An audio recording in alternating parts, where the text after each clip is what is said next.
आदि ब्रह्मा ऋषभदेव भगवान की जय। परम पूज्य गणिनी प्रमुख श्री ज्ञानमती माता जी की जय। सरस्वती नमस्तुभ्यं वरदे कामरूपिणी विद्यारंभं करिष्यामि सिद्धिर्भवतु मे सदा। सरस्वती सभा मध्ये सुलक्ष्मी ज्ञान रूपिणी कल्याणी सर्वलोकस्य माता ज्ञानमती माता। भगवान ऋषभदेव के श्री चरणों में नमन करते हुए द्वादशांग मई सरस्वती माता का स्मरण करके सरस्वती की प्रतिकृति गणनी प्रमुख श्री ज्ञानमती माता की चरण छाया में बैठकर शाश्वत तीर्थ अयोध्या की धरती से रत्नकरण शावकाचार का स्वाध्याय प्रारंभ करती हूँ। देश के सुदूरवर्ती नगरों में बैठे श्रद्धालु भक्तगण, ज्ञान के पिपासुजन लगातार 1.25 महीने से रत्नकरण शावकाचार का अध्ययन कर रहे हैं।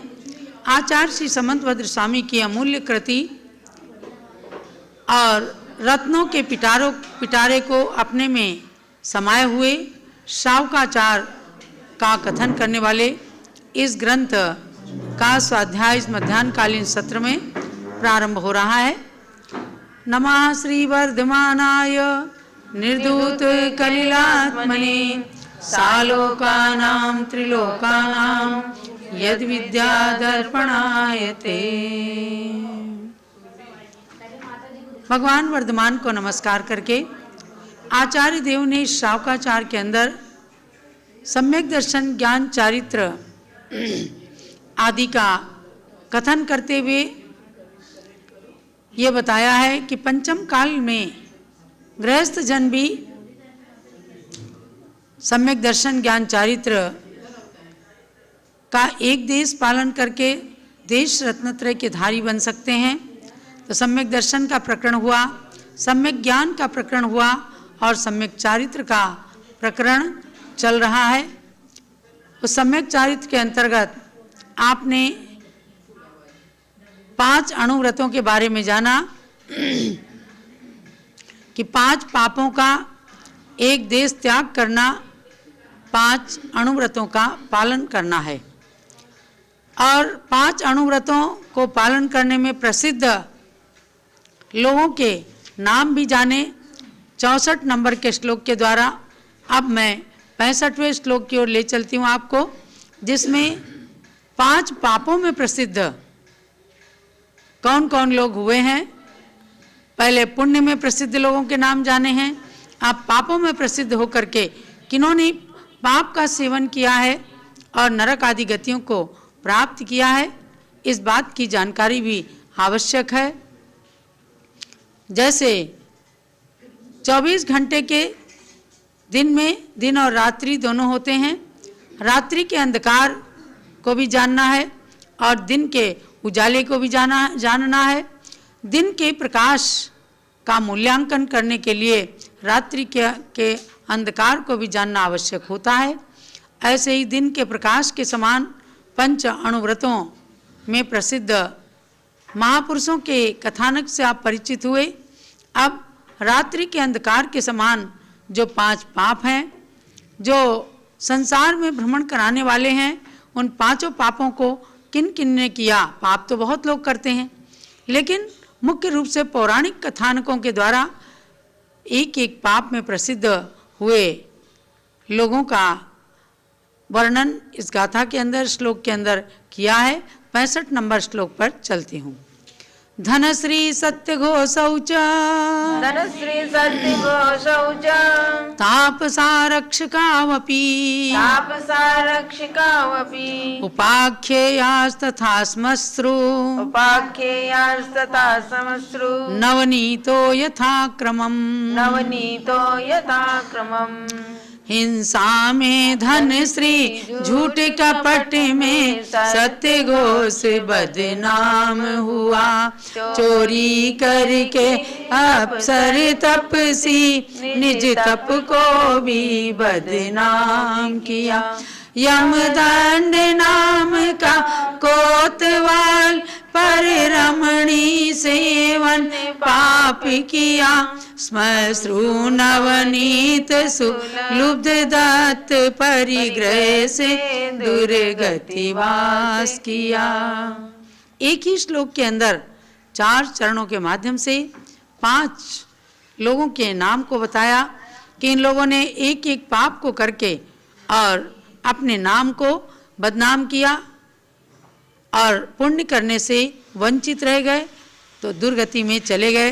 हिंसा पाप में धनश्री, झूठ पाप में सत्य घोष पुरोहित बदनाम हुआ, चोरी के पाप में अप्सर नाम के तपस्वी ने अपने तप को कलंकित किया, यमदंड नाम के कोतवाल ने पर स्त्री सेवन के पाप से अपयश पाया और श्मश्रु नवनीत इस उपनाम को धारण करने वाला लुब्ध दत्त सेठ, लुब्धक सेठ नाम से जो प्रसिद्ध हुआ, वो परिग्रह के पाप से दुर्गति में गया है। ये आप सबको इस श्लोक के माध्यम से बताया गया। तो महानुभाव, क्रम क्रम से इन पापों में प्रसिद्ध लोगों के कथानक को भी जानना है। आज भी लोग पाप कर रहे हैं, लेकिन किस प्रकार से इन्होंने दुर्गति को प्राप्त किया, ये जान करके आप सबको भी पाप से डरना है और पाप को पूरी तरह से त्याग नहीं कर सकते तो कम से कम थोड़ा थोड़ा उसमें उसको त्याग करते हुए और सद्गति की ओर कदम बढ़ाना है, पुण्य की ओर बढ़ना है, व्रतों का पालन करके अणुव्रती बनना है। तो धन श्री सत्य घोषौचा, पहला पाप कौन सा है? हिंसा। हिंसा पाप को करने में धन श्री नाम की वैश्य की पत्नी बदनाम हुई, अर्थात किसी ललाट देश में भृगुकच्छ नाम का कोई नगर रहा था जिसके अंदर लोकपाल राजा राज्य करता था। वहाँ पर धनपाल नाम का एक वैश्य था जिसकी पत्नी का नाम था धनश्री। उसने किस प्रकार पाप किया समझिएगा कि एक गुणपाल और सुंदरी नाम की ऐसी उसकी 2 संतानें थीं। एक बार उसने क्या किया, जब पुत्र उत्पन्न नहीं हुआ था गुणपाल, तो उसने एक बच्चे को कुंडल नाम के एक वैश्य पुत्र को ही उसने गोद ले लिया और उसको अपना बेटा कह करके उसे खूब अच्छे से पालन पोषण किया। उसके बाद में एक बार उसके पति की मृत्यु हो जाती है तो गोद लिए हुए बेटी के साथ वो दुराचार करने लगती है। दुराचार करने लगी और एक दिन उसको ऐसा लगा कि मेरा जो असली पुत्र गुणपाल है उसने मेरा दुराचार जान लिया है। ऐसा समझ करके उसने रात्रि में अपने यार यानी जिससे वो प्रेम कर रही थी, दुराचार कर रही थी, उस कुंडल से कहा कि प्रातःकाल जब यह गुणपाल पुत्र गाय चराने जाएगा तो तुम उसको मार डालना। अब क्या हुआ, जब वो कह रही थी तब पुत्री ने, सुंदरी पुत्री ने उसकी बात सुन ली और चूंकि उसका सगा भाई ही था जिसको मारने के लिए उसने षड्यंत्र रचा था, तो उसने अपने भाई को बता दिया कि इस तरह से माँ जो है ऐसे ऐसे कह रही थी, अब आपके ऊपर संकट आने वाला है। तो वो जान गया गुणपाल। तो जब प्रातः गायों को चराने के लिए गया तो उसने एक लकड़ी को अपना वस्त्र उड़ा करके और जंगल में झाड़ के नीचे रख दिया और एक झाड़ के नीचे सामने जा करके छिप गया। अब कुंडल चूंकि अपना जो प्रोग्राम तय किया था उसने, तो उसके अनुसार जंगल में आता है और उस लकड़ी को ही गुणपाल समझ करके और उसके ऊपर तलवार से वार करता है। अब पीछे से गुणपाल उसे देख ही रहा था और उसने आकर के उसकी तलवार को पकड़ लिया और उसे ही मार दिया। जब घर आया तो माँ को पता चलता है कि भाई क्या हुआ, कुंडल कहाँ गया, तो उसने खून में रंगी तलवार दिखाई, क्या ऐसा ऐसा तुमने किया था, उसने मेरे को मारने का प्रयत्न किया और मैंने उसको अब मार दिया। माँ बहुत कुपित हुई और उसने हाथ से तलवार लेकर के, बेटे के हाथ से तलवार लेकर के उसी को मार दिया। पाप यद्यपि 2 छिपे हुए हैं, कुशील पाप करने के कारण अपने सगे पुत्र को भी मारने का उसने प्रयास किया और फिर ये सब बातें राजा तक पहुंचती हैं। राजा ने उस धनश्री की खूब दुर्दशा की, उसके नाक कान आदि कटवा दिए और गधे पर बिठाकर पूरे शहर के अंदर घुमाया कि इसने पहले तो दुराचार किया, पुनः अपने ही पुत्र को खुद तलवार से इसने मार दिया है। तो सारे नगर के अंदर उसकी खूब बदनामी हुई और क्रूर परिणामों से हिंसा की पाप के कारण मर करके नरक में चली गई। तो ये धनश्री नाम की स्त्री की हिंसा पाप में प्रसिद्ध कथानक आपने श्रवण किया। अब दूसरे पाप में धनश्री सत्य घोषोचा, दूसरे पाप का नाम क्या है? झूठ। झूठ बोलना पाप है, ये तो सब लोग कहते हैं, है ना, झूठ बोलना पाप है। अब बोलते भी हैं लेकिन सीमा भर बोला जाता है। खूब झूठ बोल करके जिसने पाप कमाया, ऐसे किसी बदनाम का नाम आचार्य देव ने अपने श्लोक के अंदर रखा, उसका नाम सत्यघोष था। सत्यघोष की कथा कई बार आप लोगों ने सुनी होगी कि राजा सिंहसेन शिवपुर नगर के अंदर रहते थे। उनकी रानी का नाम रामदत्ता था और पुरोहित का नाम श्रीभूति। और वो पुरोहित क्या करता था, अपने को सत्यवादी साबित करने के लिए, पक्का झूठा था, लेकिन अपने को सत्यवादी घोषित करने के लिए उसने अपनी जनेऊ में एक चाकू बांध लिया कि अगर भूल से भी मेरे मुख से कोई झूठ निकल जाए तो मैं अपनी जीभ को काट लूँगा।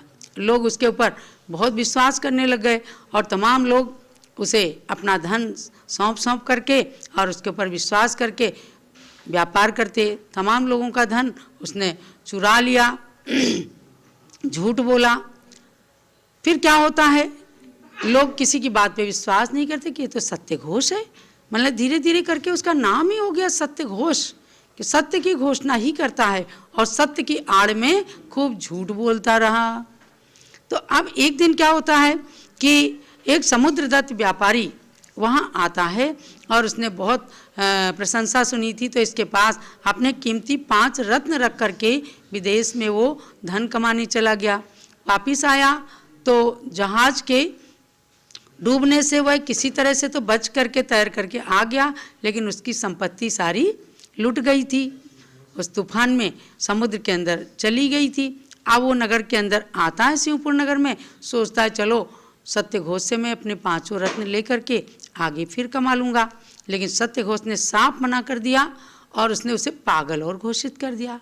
अब वो बेचारा क्या करे, 6 महीने तक लगातार वो राजा के राजमहल के पीछे एक पेड़ था, उस पर बैठ करके चिल्लाता रहा कि सत्यघोष ने मेरे रत्न हड़प लिए हैं, मेरा न्याय करो, मेरा न्याय करो। रानी ने बहुत दिन तक सुना। काफ़ी दिन के बाद उसने राजा से निवेदन किया कि राजन, इसमें ज़रूर कोई दाल में काला है और आप आज्ञा दीजिए, मैं इसका भंडाफोड़ करना चाहती हूँ। राजा की आज्ञा मिलते ही रानी ने उस पुरोहित को बुलाया सत्यघोष को और उसके साथ में जुआ खेलना शुरू किया। उसकी तमाम चीज़ें जीत ली और उसकी अंगूठी भी जीत ली। फिर छल से उसने उसकी अंगूठी उसके घर में भेजकर, अपने घर के नौकर से उसके घर चिन्ह के वो भेज करके उसकी पत्नी से 5 रत्न मंगा लिए कि मतलब ये अंगूठी आपके पहचानने के लिए है। और सत्यघोष ने इसे दिखाकर 5 रत्न लाने के लिए कहा है। जब 5 रत्न आ गए, उसे बहुत सारे रत्नों में मिला करके राजा ने उससे कहा, जो चिल्ला रहा था बेचारा समुद्रदत्त, कि अब आप इसमें से छांटो। उसे तो पता था, उसने 5 रत्न छांट लिए। तब राजा भी समझ गया कि सत्यघोष सत्य के आड़ में महान झूठ बोल करके लोगों को ठग रहा है। तो उनने फिर उसके लिए 3 दंड निर्धारित किए। बोले या तो 3 थाली गोबर खा लो, या मल्लों के मुक्के खा लो, या फिर सारा धन राजकोष में जमा करके देश से निकल जाओ। अब वो बेचारा धन का बड़ा लोभी था, उसने गोबर खाना शुरू किया, नहीं खा पाया। फिर मुक्के खाना मंजूर किया, नहीं खा पाया, मरने लगा बिल्कुल। तो आखिर सारा धन दे करके राजकोष में उसको भागना पड़ा। तो महानुभाव, ऐसे झूठ जो होते हैं एक ना एक दिन खुलते जरूर हैं। मैंने अपने पिता के मुख से सुना है कि झूठ जो है ऊपर डेल पर चढ़ करके बोलता है। कोई कितना ही छिपा छिपा करके झूठ को बोल ले, लेकिन एक ना एक दिन खुलेगा। महाराष्ट्र में भ्रमण कर रहे थे तो एक जगह विद्यालय में लिखा था, सत्याचे हाल होत पण हार होत नाही। सत्य बेहाल तो हो सकता है, उसको लोग परेशान तो कर सकते हैं, पर वो कभी भी हार नहीं सकता। तो आप जानना कि जो कोई झूठ बोलते हैं और कई झूठ बोल करके उसको सच साबित करना चाहते हैं, एक ना एक दिन उनका झूठ जरूर खुलता है। तो महानुभाव, ऐसे मैंने 2 पाप के में प्रसिद्ध हुए लोगों के कथानक बताए। ऐसे अप्सर नाम का एक तापसी था। तापसी तो था लेकिन वो चोरी करता था, तो वह चोरी पाप के अंदर प्रसिद्ध हुआ और उसने वो छीके पर चढ़कर पंचाग्नि तप करता था। लेकिन पता चला कि दिन भर वो कहीं कहीं जाके चोरी करता है और आके रात में पंचाग्नि तप करता है। राजा को पता चला तो उस तापसी को पकड़ करके चोर घोषित करके और बहुत ज़्यादा उसको दंडित कर दिया। अब इसके बाद आता है चौथा पाप, कुशील पाप। उसमें प्रसिद्ध यमदंड हुआ। इस यमदंड ने नासिक नाम के नगर में कनकरथ राजा की रानी कनकमाला जो थी, तो उनके यहाँ के कोतवाल का नाम था यमदंड। अब क्या हुआ, उसकी माता व्यभिचारिणी थी और यमदंड की पत्नी का ही एक बार सामान चोरी करके वो ले गई, और जब सामान चोरी करके ले गई तो दैव योग से यमदंड भी रात्रि में जो है वहीं एक स्थान पर पहुंच गया जहां उसकी माँ थी। पहचान नहीं पाए, लेकिन उसने अपने ही पुत्र के साथ में व्यभिचार किया और फिर यमदंड भी उस पाप में लिप्त हो जाता है। और जब यमदंड की पत्नी को पता चलता है, वो कुछ धन जो उसकी सासू चुरा ले गई थी उसको लेकर के यमदंड घर आता है, वो पहचान जाती है कि ये तो मैंने अपनी सासू को दिया था। तो यमदंड समझ जाता है कि इसका मतलब वो उस माँ के साथ ही मेरा गलत संबंध हुआ है, लेकिन वो पाप में लिप्त रहा। तो उसकी पत्नी ने राजा तक ये बात पहुँचाई और राजा ने उसे दंडित किया और वो मर करके दुर्गति में चला गया। यानी ये किसकी कथा हुई? कुशील पाप में प्रसिद्ध यमदंड की कथा। मैं सोचती हूँ कि 5 पाप की संक्षिप्त कथा तो आपको कम से कम पता ही चल जाए। श्मश्रु नवनीत की कथा बड़ी प्रसिद्ध हुई है कि ये अयोध्या की नगर की कहानी है कि भवदत्त सेठ के पुत्र का नाम लुब्धक था। एक बार व्यापार के लिए विदेश में गया, खूब धन कमा करके आ गया। मार्ग में उसे चोर डाकुओं ने लूट लिया। तब वो अति निर्धन होकर भटक रहा था। एक जगह पीने के लिए उसने मट्ठा मांगा। मट्ठा उसके मूंछ में लग गया। अब उसने क्या किया, उस मूंछ के मट्ठे को निकाल करके और उस मक्खन को तपा करके और थोड़ा थोड़ा तपाने लग गया। उसके धीरे धीरे ऐसे ही उसकी लालच बढ़ी और उसके पास घी तमाम सारा तैयार हो गया।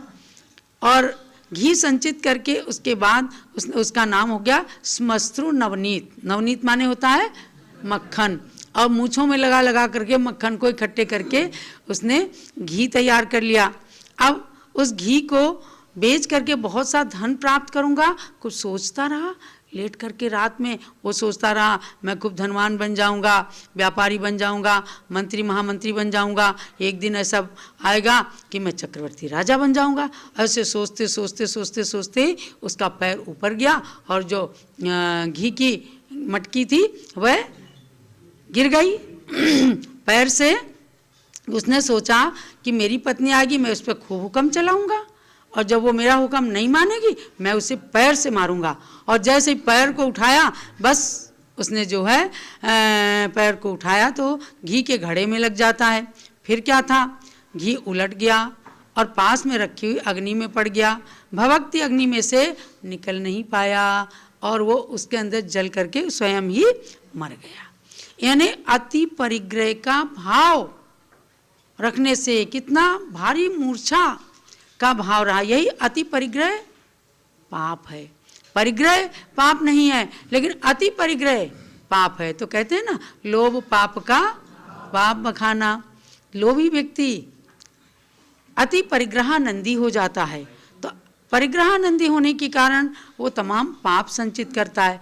आपने पांचों पापों में प्रसिद्ध खलनायकों की कहानी सुनी। एक तो किसी फिल्म के अंदर नायक होते हैं, एक होते हैं खलनायक।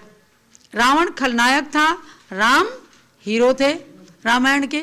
खलनायक नरक में चला गया और रामचंद्र स्वर्ग मोक्ष को प्राप्त हो गए। तो महानुभाव, 5 पापों में प्रसिद्ध लोग खलनायक हैं। हमें खलनायक नहीं बनना है, आपको बनना है मोक्ष मार्ग का हीरो।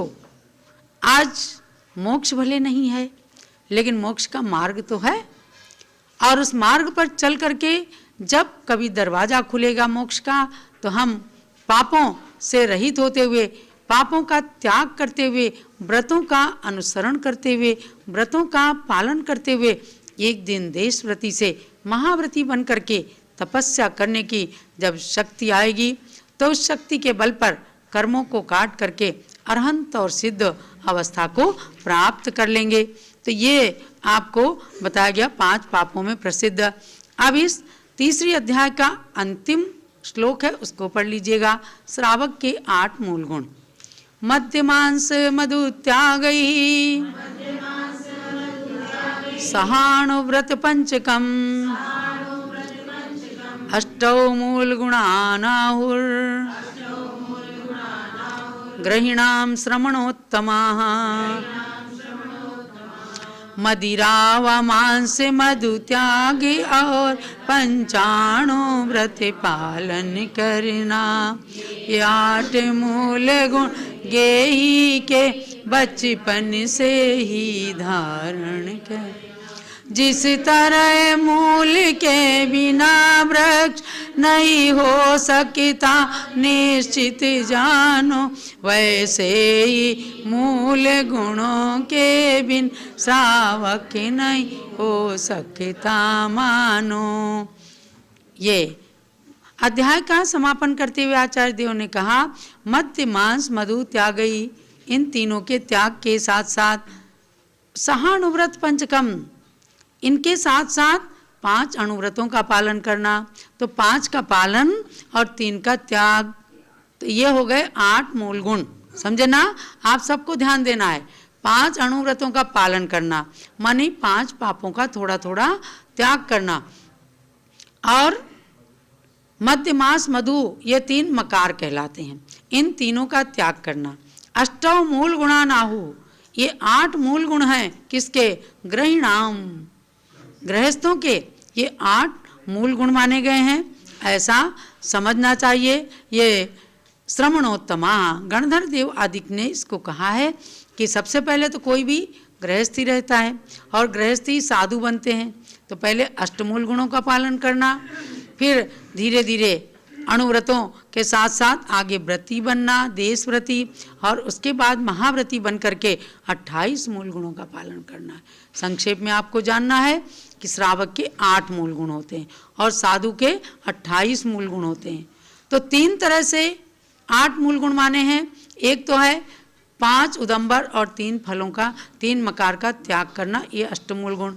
और एक मूल गुण बताया कि 5 अणुव्रतों का पालन और 3 मकार का त्याग करना। और तीसरे प्रकार के अष्टमूल गुण भी बताए हैं।